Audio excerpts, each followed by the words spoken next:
حي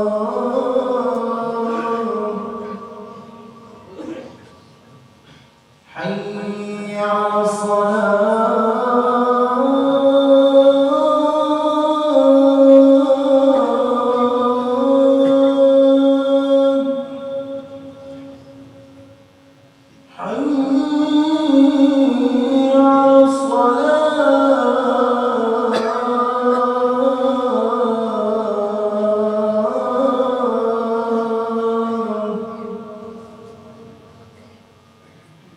حي على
كما صليت عليه.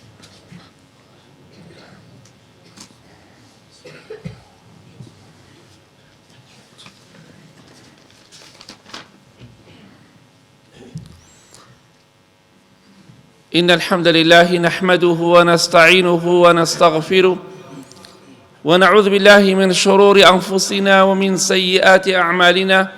من يهده الله فلا مضل له ومن يضلل فلا هادي له، وأشهد أن لا إله إلا الله وحده لا شريك له، وأشهد أن محمدًا عبده ورسوله. أما بعد، فإن خير الكلام كلام الله، وخير الهدي هدي محمد صلى الله عليه وآله وسلم، وشر الأمور محدثاتها، وكل محدثة بدعة، وكل بدعة ضلالة، وكل ضلالة في النار. خۆشەویستان، لەوانەیە ئەم جومعە آخر جومعەی ڕەمەزان بێت، ئەگەر ڕەمەزان 29 بێت. بۆیە پێویستە ئەو یادخستنەوەیەک بۆ میوانەکانی ڕەمەزان و بۆ ئێمەش بە هەمان شێوە کۆمەڵی خاڵێ باسی بکەین بە پشتیوانی خوای پەروەردگار. خوای گەورە دەفەرمێ: اقترب للناس حسابهم وهم في غفلة معرضون. بەڕاستی نزیک بۆتەوە محاسبەی خەڵکی، لێپرسینەوە لەگەڵ خەڵکیدا نزیک بۆتەوە، بەڵام خەڵکی هەر بێئاگایە، هەر پشت هەڵئەکات. بۆیە دەڵێن بۆ کەسانەی کە دوای مانگی ڕەمەزان واز لە نوێژ دێنن، یا ئەو کەسانەی کە خەمساردن لە نوێژدا، یا ئەو کەسانەی ڕۆژوو دەگرن و نوێژ ناکەن، پێیان دەڵین ئاگادار بن، محاسبەی خوای پەروەردگار نزیکە بۆ ئێوە. لە محاسبەی خواوە نزیکن، چونکە خوای گەورە خۆی دەفەرمێ محاسبەی ئێوە نزیک بۆتەوە. وەستاندن لە خزمەتی خوای پەروەردگاردا نزیک بۆتەوە. بۆیە ئاگاد لە نوێژەکانت بێ، لەو خەوەی کە خەوتوتە بە خەبەر بێرەوە، چونکە دڵنیا بە خوای گەورە محاسبەت دەکا. پێغەمبەری خوا صلی الله عليه وسلم لە حەدیثێکی صحیحدا دەفەرمێ: یەکەم شتێکە لە ڕۆژی قیامەتە مرۆڤ، ئادەمیزاد و جنۆکە محاسبەت دەکرێن لەسەری نوێژەکانێتی. محاسبەی خوا نزیک بۆتەوە. یەکەم شتێکیش کە محاسبەت دەکرێت لەسەری بەرپرسیاری نوێژەکانتە. بۆیە خۆشەویستی خوا فەرمی صلی الله عليه وسلم: هەر کەسێک نوێژەکانی بە جوانی نەکرد بێت، خەمساردی تیا بوو بێ، فەوتان دەبێتی، فقط خاب وخسر، ئەوە دۆڕاندوویەتی و دۆڕاوە. ئەو کەسەی کە لە قیامەت دۆڕاوە ئەو کەسەیە کە نوێژ نەکەر بووە، ئەو کەسەی کە لە قیامەت دۆڕاوە ئەو کەسەیە کە نوێژ ناکات، یاخود مانگی ڕەمەزان دەیکا و دوایی وازی لێ دێن، یان زەمان نوێژ ناکات، خوای لەبیر دەچێتەوە. بۆیە ئەگەر پێت خۆشە دۆڕاوبی، خەسارەتمەند بی، تیا بجیت، نوێژ مەکە، بەڵام کەس پێی خۆش نییە، کەواتە ئاگاد لە نوێژەکانت بێ، چونکە بەهۆی نوێژ نەکردنەوە خەسارەتمەند ئەبی، ڕەزامەندی خوا لە دەست خۆت ئەدەی، بەهەشتی خوا لە دەست خۆت ئەدەی، خۆشیەکانی ناز و نیعمەتی بەهەشت لە دەست خۆت ئەدەی، چونکە لە یەکەم خاڵی محاسەبەدا تۆ ڕزگارت نابێ، لە یەکەم ئیمتیحاندا تۆ تیا ئەچیت. خۆشەویستی خوا فەرمی صلی الله عليه وسلم هەر کەسێ نوێژەکانی باش بێ هەموو چاکەکانی باش دەبێت ئینشاءالله، ئەوەشی نوێژەکانی خراپ بوو هەموو شتەکانی خراپ دەبێت، کەواتە هەموو شتێکت بەسەردا دەشکێتەوە. ئاگات لە نوێژەکانت بێ، ئیستیقامە و بەردەوامیت هەبێ لەسەر نوێژ، ئەوەی کە بەردەوامە الحەمدولله بەردەوام بە، ئەوەشی کە بەردەوام نیە و خەمساردە ئاگات لە نوێژەکانتان بێ، بە تایبەتی نوێژی بەیانی خواتان لەبیر نەچێت، چونکە مانگی ڕەمەزان فێر ئەوەمانی کرد هەمومان دەتوانین نوێژی بەیانی بکەین، بۆ سەعاتی پێش بانگی بەیانی خەبەرت دەبێتەوە، ئەی بۆ لە ڕەمەزانە دوای لە کاتی بانگە خەبەرت بۆ نابێتەوە، کەواتە ڕەمەزان فێرمانی کرد ئێمە دەتوانین نوێژی بەیانی بە بەردەوامی بکەین، بەڵام خۆمان نایکەین، شەیتان زاڵ بۆ بەسەرمانە، ئەوانەمان کە نوێژ ناکەین بەنا بەخوای گەورە، بۆیە محاسبەی خوا لە پێشمانەوەی خۆتان ئامادەکەن. خوای گەورە دەفەرمێ اقترب للناس حسابهم وهم في غفلة معرضون، محاسبەی خەڵکی نزیک بۆتەوە، بەڵام خەڵکی لە بێئاگاییدایە و پشت هەڵەکا لە دینی خوای گەورە. بەو کەسانە دەڵین کە دوای مانگی ڕەمەزان خۆیان حازر کرد بۆ ئەوەی دەستکەن بە عارە خواردنەوە، چونکە خەڵکێکی زۆر ئێستا لە مانگی ڕەمەزانە وازی هێناوە دوای مانگی ڕەمەزان لە جەژنەوە دەست پێ ئەکاتەوە، یا دەستەکات بە حەب خواردن پەنا بەخوای گەورە، دەستەکات بە نێرگە لە خواردن، ئەم مانگە خۆی لێ پارێزێت، تۆزی دوای مانگی ڕەمەزان دەست پێ ئەکاتەوە. ئاگاداری خۆتان بن بەڕێزم، واز لە شتێک هێناوە لەبەر خاتری خوا بەردەوام بە لەسەری. ئینسانی عاقڵ و تێگەشت و ئەو کەسە نییە عەقڵی لەدەست بدات، ئینسانی عاقڵ و تێگەشت و کارێکی وەها ناکە خەڵکی گاڵتەی پێ بکات، چونکە کە عارەقت خوارد و سەرخۆش بووی ئاگات لە خۆت نامێنێ، مناڵێک دەتوانێت پێتەوە ڕابێرێت، ئینسانە شەخسیەتی هەبێشتی وا ناکات. پێغەمبەری خوا صلی الله عليه وسلم بۆمانی باس کردووە کە ئەو کەسەی عارەق دەخوات خوای گەورە وعدی داوە، پەیمانی داوە لە کێم و زوخا و جەراحەتی ئەهلی دۆزەخ تێری بکات. پێت خۆشە کێم و جەراحەتی ئەهلی دۆزەخ پەنا بخوا کە لاشەیان دەسووتێ، هەمووی ئەو خوێن و خوێنا و کێم و جەراحەتە دێتە خوارەوە خڕ دەبێ، ئالەوە خوای پەروەردگار تێر دەکات. ئەبێ چۆن بیخۆی پەنا بەخوای گەورە، پیسترین خواردن، زائیدەن عەزاب و ناخۆشی و ناڕەحەتی و ئاگر. بۆیە ئاگداری خۆت بە، وعدت بەخواداوە ئەم مانگی ڕەمەزانە، دوای مانگی ڕەمەزانیش بەردەوام بە لە عیبادەتی خوا، واز لە مەشروب و لە تلیاک و لە خراپەکاری بهێنە، بە تایبەتی ئەوانەی کە عارەق دەخۆنەوە. ئەوە مەسەقافەت و ڕۆشنبیری نییە ئینسان عەقڵ لەدەست بدات. ئەڵێ کۆمەڵێک جەماعەتێک عارەقیان دەخواردەوە، کەسێک چۆن دەڵێ شێتێک بەلایەنە تێپەڕی کەم عەقڵێک، وتیان وەرە عارەق لەگەڵ ئێمەدا بخۆ، فەرموو عارەق بخۆ. شێتەکە وتی قسەی زۆر جوانی کرد، وتی ئێوە عارەقە خۆن وەک من شێت بن، مەبەستان ئەوەیە بەو مەبەستەوە ئەیخۆن کە وەک منتان لێ بێ، ئەی من بەچی مەبەستێکەوە بیخۆم، خۆم هەرشێتم، ئێوە ئەیخۆن عەقڵ لەدەست بدەن، بەو مەبەستەوە ئەیخۆن، بەڵام من خۆم عەقڵم لەدەست داوە، بەچی مەبەستێکەوە بیخۆم، بۆچی بیخۆم، کاتە من پێویستم پێی نییە ئێوە ئەتانەی وەک منتان لێ بێ، بەڵام من وەک کێم لێ بێ، خۆم هەر تەواو نیم. چەندەها کەسێ عارەق دەخوا بە چەندەها کەس لێدەن، برادەرەکانی گاڵتەی پێکەن، دوایی کە هۆشی دێتەوە نازانێ بۆچی گیانی ژانەکە. ئەمە ئینسانی عاقڵ و ڕۆشنبیر ئەمەیە؟ حاشا ئەگەمە ڕۆشنبیری بێ، ئەمە سەقافەت بێ، ئەمە عەقڵ بێت.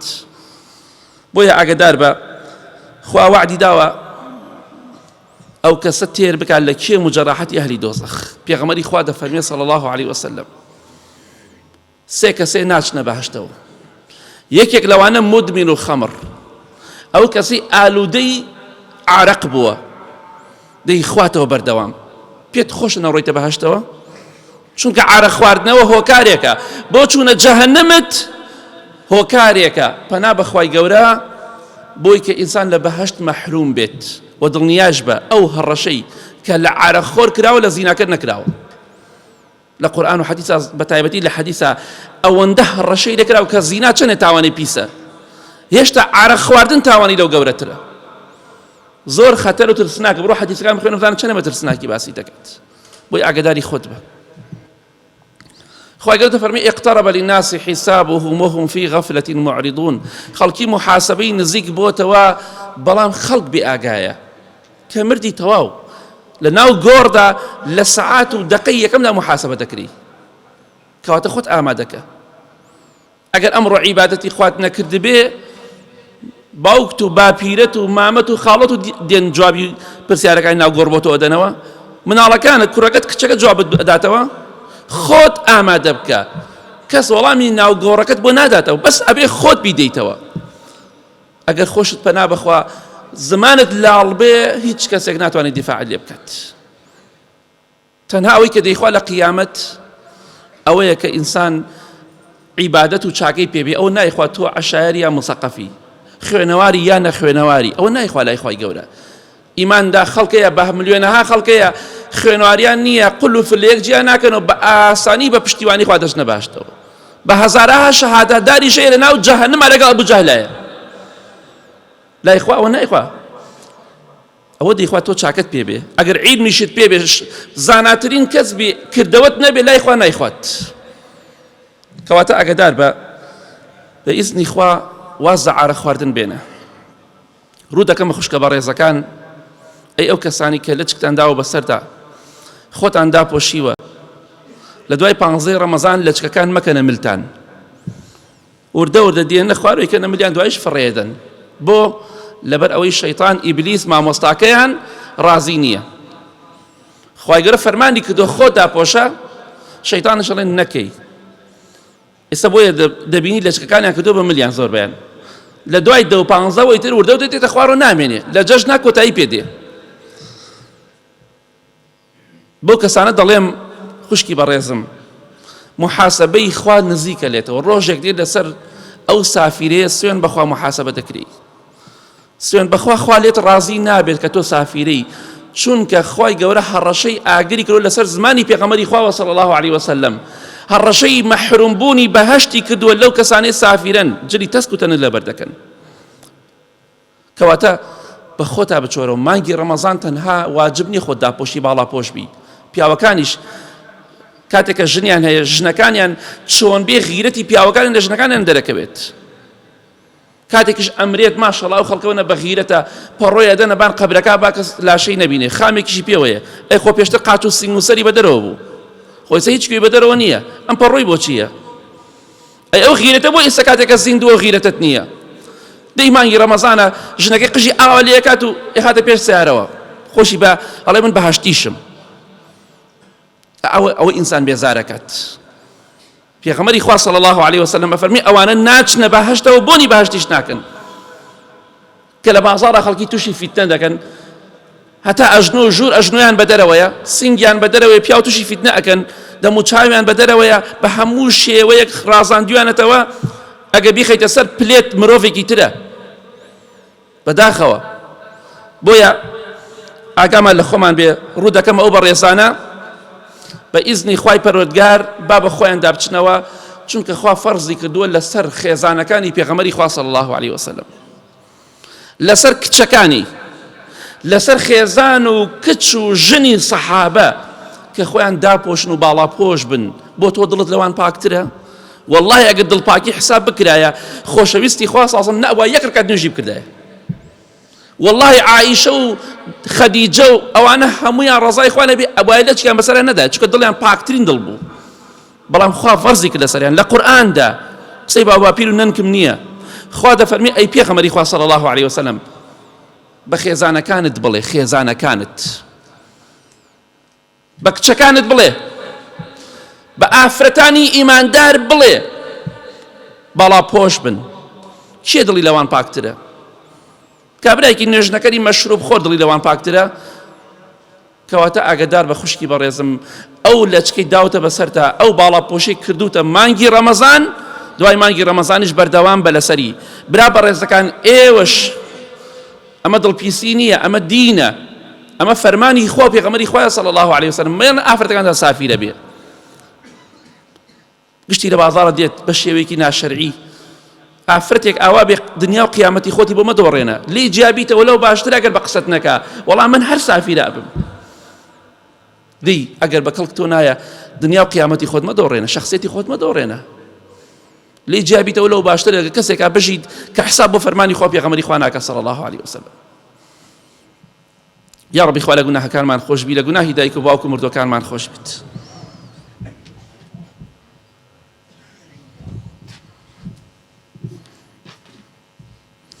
الحمد لله والصلاة والسلام على رسول الله وعلى آله وصحبه ومن والاه خواهي قرد فرمي اقترب للناس حسابهم وهم في غفلة معرضون خلقي نزيك بوتوا محاسبة خلقي نزيك بوتوا بلام خلق هر بي آقايا هر پشت هلكا بو كسانا دالين پنا بخواهي قورا كزينا وبدر روشتي دكن لآفرتان بتايبتي دواي و بياوان بيان دالين نزیکە لە وەستاندنی ئێوە لای خوای پەروەردگار محاسبە دەکرێن لەسەر زینا بە زینا سوێن بە خوای پەروەردگار تۆبە نەکەی نەگەڕێیتەوە بەلای خوا خوای گەورە وعدی داوە يضاعف له العذاب يوم القيامة ويخلد فيه مهانا ئەوەی زینا بکات ئەگەر تۆبە نەکاو بەو شێوەیە بمرێ خوا وعدی داوە لە قورئانی پیرۆزە لە سوورەتی فورقان چەند قات عەزابی بدا چەند قات و سەرشۆڕی بکە ويخلد فيه مهانا بە هەتایی لە دۆزەخدا بە سەرشۆڕی و ڕسوایی و زەلیلی هێڵمەوە ئەمە وعدی خوایە هەر ڕەشەی خوایە تۆ هەر بڵێ دڵم پاکە و زینا دەکەم کەواتە ئاگادار بە وازت هێناوە گەڕایتەوە بۆ لای خوا هەر کەسێک وتی زینام لەگەڵا بکە بڵێ پەنا بەخوای گەورە من زینا ناکەم چونکە خوا لێم تۆ ڕائەبێت چونکە خوا غەزەبم لێ دەگرێت چونکە خوا وعدی داوە لە ناو دۆزەخدا زەلیل و سەرشۆڕ و ڕیسوان بکات چەند قات عەزابم بدا بۆیە من زینا ناکەم لە خوا ئەترسم بڕۆ ژنێتر بێنە پێویستت بە خێزانێتر بێنە لەوە باشتر بچی زینا بکەی خوا حەڵاڵی کردۆ بۆت ئەوە ئەگەر پێویستت پێیەتی دڵخۆش مەبە بەوەی کە لەگەڵ ژنی فڵان کەس و فڵان کەسا ڕابێری هیچ دڵخۆش مەبە دڵنیا بە ڕۆژێک دێت ملیۆنەها و ملیارەها جار پەشیمان دەبیتەوە لەوەی چونکە زەلیلت ئەکا خوای گەورە زەلیلت دەکا ئەو لوت بەرزێت ئاوە لوت بەرزە خۆت فشەکەیتەوە دڵنیا بە سەرنجامەکەی سەرشۆڕی ئەگەر تۆ بەنەکەی نەگەڕێتەوە بەلای خوا کەواتە ئاگادار بە پێغەمبەری خوا دەفەرمێ صلی الله عليه وسلم ئەو کەسەی دەڕواتە سەر جێگای پیاوێک کە پیاوەکە لە ماڵ نییە پیاوەکەی ڕۆشتۆ بۆ سەفەرێ بۆ دەوامێ بۆ بازاڕێ بۆ هەر شوێنێ پیاوەکە ئامادە نییە و ئەم دەچێت لەسەر جێگای ئەو پیاوە لەگەڵ خێزانی ئەو پیاوە دەخەوێت زینای لەگەڵ ئاکات پێغەمبەری خوا دەفەرمێ صلی الله عليه وسلم ئەو ئینسانە چۆتە سەر جێگای خەڵک ماڵی خەڵک لەگەڵ ئافرەتی ترا خەوتووە کە خێزانی نییە و حەڵاڵی نییە لە ڕۆژی قیامەتە خوای گەورە کۆمەڵێک ماری بۆ تەرخانەکە ئەو مارانە پێوە ئەدەن لە پاداشتی لە سزایەوەی کە زینای کردووە ئەبێ ماری تێبئاڵێ مار پێتۆ بدا یەک لە دوای یەک ماڵی خەڵکت کاول کردووە خوا ماڵت کاول کات ژیانە لە خەڵک تێک داوە ئافرەتی خەڵکت بەدڕەوشت کردووە پاداشتەکەت جەهەنم و ئاگرە زائیدەن پێوەدانی مەر بۆیە وا نەزانی ئیشێ باشە دڵ خۆش مەبە پیاوەکەی لە ماڵ نییە خوایەک لە سەروی عەرشەوە ئاگای لە هەموو خیانەتەکانی تۆیە بگەڕێرە بۆ لای خوا هەر کەسێک وتی زینا بڵێ پەناگرم بە خوای گەورە من زینا ناکەم چونکە جێگام دۆزەخە مار و دوو پشک پێمەوە دەئاڵێ هەمویان پێمەوە ئەدەن چی هەیە دیفاع لێ بکە بەخوا نە تەواری هەیە نە نەخۆشخانە هەیە نە عیلاج هەیە هیچ شتێک نییە مار پێتەوەدا پەنا بخوا 70 ساڵ ئێش و ئازارەکە لە گیانە دەرناچێت بۆ دووسێ دەقە بۆ چەند چرکەیەک خۆشی و لەزەتی حرام خۆت مەکە بە هاوڕێی مار و دوو پشک و ئاگر و جەهەنەم پەنا بەخوای گەورە بۆیە بگەڕێرە بۆ لای خوا چونکە ئەگەر خوا ڕەحمت پێ نەکات چی هەیە ڕەحمت پێ بکات چی فریاد بکەوێ خوشکی بەڕێزم پیاوەکەت بەدڵ نییە لێی جیابەرەوە زینا مەکە. برای بەڕێزم کچەکەت خوشکەکەت ئەڵێ من ناگونجێم لەگەڵ فڵان کەسە تووشی خراپە ئەبم ڕێگری لێ مەکە با جیابێتەوە جیابوونەوە عیب نییە زینا عیبە. ئەوە شەرمەزاری خەڵک بێ لەگەڵ کچەکەت و خوشکەکەت بخەوێ. خوشکەکەت بێوەژنە بۆ نایاڵی شوو بکات بۆ ڕێگری لێ دەکەی. چەندەها بێوەژنێ پەنا بەخوا لە ژێرەوە دەڵێ بە دزیوە شووەکات بۆ ڕێگری لێ دەکەی بۆ دزیوە شوو بکات کە تو خۆی تووشی زینا و تاوان بکات. بۆ باوکو برا و کەس و کار ئاگادار نەبێ کچەکەیان شووی کردووە لە ژێرەوە بۆ بە ئاشکرا نایدەی بە شوو بە پیاوانە نایدەی بە شوو. خۆ بێوەژن بێ خۆیتر نابێتە مەلایکە منۆڤە و شەهوەتی هەیە و ئارەزووی هەیە. واز لەم فکرە عەشایرە بێنن نابێت مناڵێ بێ دابنیشێ. ئەخە با زینا و خراپەکاری کەمتر بێتەوە. کچەکەت ناگونجێ لەگەڵ پیاوەکە مەڵێ بەخوا بێ بڕۆیتەوە. ئەزانی کچەکە سەرنجامی یا زینایە یا خیانەتە یا نەخۆشی و دەردە یا خۆ کوشتنە ڕێگری لێ مەکە. تەواو کە ناگونجێ خۆ بە زۆر نای من خواردنی حەزم پێ نایخۆم تەواو ئیتر ناگونجێ بە زۆر بە شووی مەدەن. مەبەستم ئەوە نییە ژن و پیاو لێک جیابنەوە بەڵام ئینسان جیابێتەوە لەو باشترە زینا بکە دوای قسەکە بە خراپی نەقڵ نەکەن. جیابوونەوە باشە یا زیناکردن. خوا تەلاقی داناوە زینای دانەناوە. خوای گەورە دەفەرمی اقترب للناس حسابهم وهم في غفلة معرضون. خەڵکی محاسبەی نزیک بۆتەوە بەڵام خەڵک هەر بێ ئاگایە غافڵە لەوەی کە خوای گەورە چی بۆ داناوە. بۆیە ئەو کەسەی زوڵم دەکەی ئاگاداری خۆت. مانگی ڕەمەزانە وازت لە زوڵم و غەش هێناوە دوای مانگی ڕەمەزان دووبارە نەگەڕێیتەوە بۆ سەری. ئەزانی پێغەمبەری خوا صلی الله علیه وسلم چی دەفەرمێ ئەفەرمێ لە ڕۆژی قیامەتە کەسێک دێت ئەم پیاوە لە دنیادا یا ئەم ئافرەتە لە دنیادا زوڵمی کردووە ئەوەندە چاکەی پێیە ئەوەندەی عیبادەت پێیە پێغەمبەری خوا دەفەرمێ صلی الله علیه وسلم دەڵێ ڕزگارم دەبێ ئەوەندەم عیبادەت پێیە ئەمڕۆ لە قیامەت ڕزگارم دەبێ. خۆشەویستی خوا فەرمێ صلی الله علیه وسلم دای ئەنیشێت خەڵکی دێت ئەوەی کە لە دنیادا زوڵمی لێ کردووە یەک بە یەک دێن چاکەی لێ ئەبن چاکەکانی ئەبن هەر کەسە بە پێی زوڵمەکەی چاکەی پێدرێ. خوای گەورە عالمە ئەم کەسە ئەوەندە زوڵمی لێ کراوە ئەبێ ئەوەندە چاکە بەرێ ئەوە کە دێ ئەوە کە دێ ئەوە کە دێ پێغەمبەری خوا فەرمێ صلی الله علیه وسلم یەک چاکەی نامێنێ یەک چاکەی نامێنێت. عەرزی خەڵک داگیر مەکە غەش مەکە چونکە غەش بە عومرە و حەج و نوێژ و ڕۆژ و عیبادەت پاک نابێتەوە. سوێن بەخوا 250 نار غەش لە کەسێک کرد بێ فێڵت لێ کرد بێ درۆت لەگەڵا کرد بێ 1 ملیۆنە ساڵ بژیت پاک نابیتەوە ئیلا مەگەر ئەو کەسە گەردنت ئازاب بکە. کەواتە ئاگادار بە مەڵێ فڵان کەسم خەڵەتان خۆت خەڵەتان چونکە ڕۆژێک دێت چاکەکانت نوێژەکانت ڕۆژۆکانت عیبادەتەکانت ئەدرێ بەو کەسێک کە غەدر و غەش و خیانەت و زڵمت لێ کردووە. جا ئەگەر چاکەیشت نەبوو ئەو کاتە پێغەمبەری خوا دەفەرمێ صلی الله علیه وسلم خراپەکانی مەزڵومەکەت دەهێنن دەیخەنە سەر خراپەکانی تۆ بارەکەت قورسرە بێ چوونە جەهەنەمت مسۆگەرتر دەبێت. بۆیە زوڵم مەکە چونکە ئەو کاتە پێغەمبەری خوا دەفەرمێ صلی الله علیه وسلم ئەو ئینسانە چاکەی نامێنێ هەمووی کۆتایی پێدێ ئەم جا فڕێی ئەدەن ناو ئاگری دۆزەخەوە چونکە یەک چاکەی نییە هەمووی سوتە هەمووی ڕۆی بۆ خەڵک نوێژەکانی ڕۆژوگرتنەکەی تەراویحەکەی زیکرەکەی قورئان خوێندنەکەی عیبادەتەکەی خێر و سەدەقەکەی هەمووی پاداشتەکەی بۆ خەڵک بوو چونکە زوڵمی لە خەڵک کردووە. کەواتە ئاگاداری خۆت بە زوڵم مەکە چونکە بە زوڵمکردن خەسارەتمەند ئەبی بەهەشت لەدەست ئەدەی ڕەزامەندی خوا خۆشی و شادی لەدەست ئەدەی. بۆ مناڵ زوڵم لە خەڵکی مەکە غەدر مەکە بە ئیزنی خوا و کاتە سەرکەوتوو دەبیت. کەواتە ئاگاداری خۆمان بین بە ئیزنی خوا دەڵێم لە کۆتاییدا دەڵێم با بە خۆمان دابچینەوە محاسبەمان نزیکە با دوای مانگی ڕەمەزانیش خوامان لەبیر نەچێ چونکە ڕۆژێک دێت کۆتایی بە ژیانمان دێ گرنگ ئەوەیە خوامان لەبیر نەچێت تەقوای خوا بکەین بە ئیزنی خوا ئەو کاتە ئینشاءڵڵا لە دنیا و قیامەت سەربەرز دەبین. اللهم اغفر للمؤمنين والمؤمنات والمسلمين والمسلمات الأحياء منهم والأموات من أهل السنة والجمعة والجماعات.